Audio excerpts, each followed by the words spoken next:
Hello traders, I'm Daryl Richburg, Senior National Trainer for PremiereTrade and PremiereTrade AI. Now let's talk about going short. In the case of going short, we're talking about selling a currency pair to open. Well, some people have a hard time grasping this concept because it goes against everything we've been taught. We're selling something before we actually own it. Well, when we go short, we're selling something at a higher price in hopes that it's going to go down in value so we can buy it back at a better price. So we're selling it first based on a promise that we'll buy it back later on to replace that currency.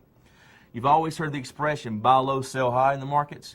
Well, someone forgot to tell you, it doesn't matter what you do in what order. You can buy low, sell high, or you can simply sell high, buy low. The important thing is buying low and selling high.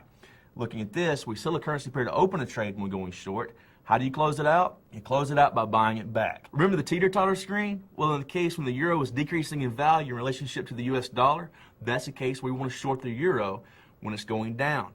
Remember, two-way market, so we short the euro, we're selling the base currency while simultaneously buying the second currency. Going short, we hope to capitalize off of a bearish trend, and this is what a bearish trend looks like. Now, when the market goes down, it doesn't go down in a vertical line, it moves in waves.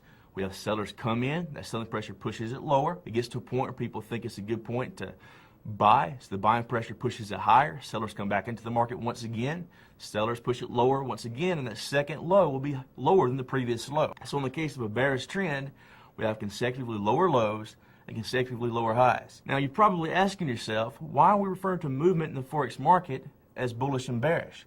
Well, this goes back for quite some time. Think about how a bull attacks. A bull attacks by coming in low and raising its head. A bullish trend is a rising currency pair or a rising security. In the case of a bear, how does a bear attack? Well, a bear comes in high and comes down on top of its victim. So it comes in high and moves in low. A bearish trend is when the security is moving lower. Once again, I'm Daryl Richburg, and on behalf of James Dix and PremiereTrade, I want to wish you all happy trading.